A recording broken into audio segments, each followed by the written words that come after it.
সম্মানিত ভিউয়ার্স, আসসালামু আলাইকুম। কৃষি ৭১-এর পক্ষ থেকে আমরা বেগুন রহমানের স্বাগতম। স্থান নোয়াখালী সুবর্ণচর। আঙ্গ হরিজের ভিতরে হানি আসিল একখানা কম আর কি। তো আমরা ইরিখাতে হানি দিতাম গেছি আর হানি একখানা কমা লাইছি আর এ হাঁপই যে অনেক বড্ডা হাঁপ। দেখেন এই মাথা তো এই মাথা অনেক বড্ডা আমরা দেখতেছেন। এই হাঁপই যে এই ফানি একখানা কম কম আছে আর কি, চিচিরে হানি আছে। এই হানি ভিতর তুমি দৌড়ে হাতে বাইং মাছগুলো দৌড়ে খাই গেলার। তো এই হাতার ওই হাত দিয়ে যে উঁচ আছে না, এখান দিয়ে কিন্তু মাছ এগা আছে, বুঝছেন নি? হাতে গা খাইছে, ইজা খাইছে, কিন্তু হাতে আসলে বেকুব। এই হাঁপ গা যদি মাছ গা যদি মাথা ধরে খাইতো না, তাহলে হাতে অনায়াসে খাইতে হইতো। এখন খাইতে হারে না, হাতে উল্টা তুম ধরে দিয়েছে। বাইং মাছের হিডেন ওসিডি যে কাঁড়া আছে, এটা আমরা অনেকে জানেন। ওই কাঁড়াল্লাই হাতে খাইতে হারে না, হাতে ওই গিলতে লাগলে ওই কাঁড়ার গুতে লাগে, ওই গুতার লাগে হাতে মাছ গা আরামে খাইতে পারে না। মাছ কিন্তু যে হাতা ওই হাতার ওই কানের ওই এনে ডুলতেছে, দেখছেন নি মাছ যে হাতা। অবশেষে আমি হাফিজারে জারি এলাম, বাদ দিয়ে আপনারা লাগাই হড়ি লিবেন, বুঝছেন নি? কারণ ইয়ানে কমিউনিটি গাইডলাইনে ধরো তো, তাই লেগে আকার ইঙ্গিতে বলতেছি আর ইয়াই। আসলে নোয়াখালীর মানুষ তো সোজা সরল মানুষ, বুঝি কম এগুলা। তো আমি এটারে জারি এলাম একবার লাস্টে, ঠিক আছে? তো এই এতে মাছে যা লই চলি যার এত কই যার কোন জায়গায় যার কি আসে বিষয় সব কিছু আপনাদেরকে দেখানোর জন্য আমি চেষ্টা করব ইনশাল্লাহ। তো রাত বাজে মনে হয় এই 9:30, এই 9:30 বাজে আমি এই ভিডিওটা করলাম। তো মাছের বলে হাঁফের একবার সামনে চলে গেছি হুমকি, কিন্তু হাঁফে এগুলো আসলে কামবা না, আবার কামবাই দিলে সাহায্য দেয় না, এগুলো কামবাইলে অনেক জলে, বুঝছেন? বিষে ধরে না আর কি। তো ওই সাপের একটা কথা বলি, এই সাপ আসিল সব সাপের রাজা।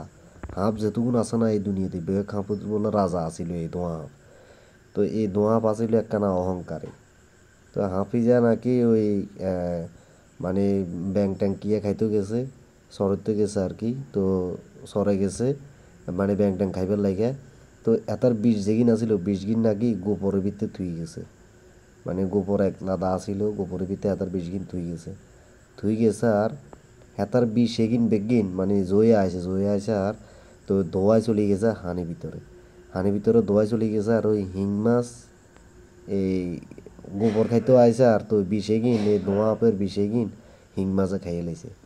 এখন ওই হিং মাছের বিষ আছে, কিন্তু ওই ধোঁয়া আপের বিষ নেই। এটা মুরব্বীরা কইছিল আর কি, কিন্তু আসলে সত্য কিনা জানি না। তবে এই হিং মাছের এর লেগে বিষ বেশি, হিং মাছে কাঁড়া দিলে মারে মাছ যে বিষে ধরে পুরো আঙ্গুলে টকে হুলি যায়। আর ধোঁয়াবে কামবাইলে একটু জলে আর কি, কিন্তু বিষে ধরে না। যাই হোক, এত বাইক মাছ জালে খুব জামিলাত আছে, কারণ একটাই সমস্যা, এতে এই যে বার করিয়ে লেছে, অনেক বার করিয়ে লেছে, এই যে আরও বার করে বার করে এত আবার শুরুতুন খাইতে যায়, কিন্তু হারান না কিনলে ও উল্টা খাইছে। তো যে ব্যাং মাছের হিট হচ্ছে যে কাঁটা যে কিনা আছে, কাঁটা এগিনে লাই হাতে খাইতে হারেন না। আর ব্যাং মাছে কিন্তু যে হেতা একখানা সুযোগ দিলে পটস করে যদি নদীর ভিতরে ঢুকি যায় না, তাহলে হেতার হয়তো খাইতে দিত না, বুঝছেন? এই যে এত ব্যাং মাছও কিন্তু সুইট বেলায় অনেক হারাহারি করে। তো সম্মানিত ভিউয়ার্স, আমরা এই যে হর জিগা দেখছেন না, হাফিজা মাছে যা খান না, এই হর যে ভিতরে আমরা কালকে বা পরশু দিন একবার ক্লিয়ার মাছ বেগুন ধরিয়ে এলাম, হানিরে হিঁসি মাছ বেগুন ধরিয়ে এলাম। ধরার পরে আমরা হুঁকের ওষুধ দিয়ে দেবো বা মাছ মরে যাবার ওষুধ দিয়ে দেবো।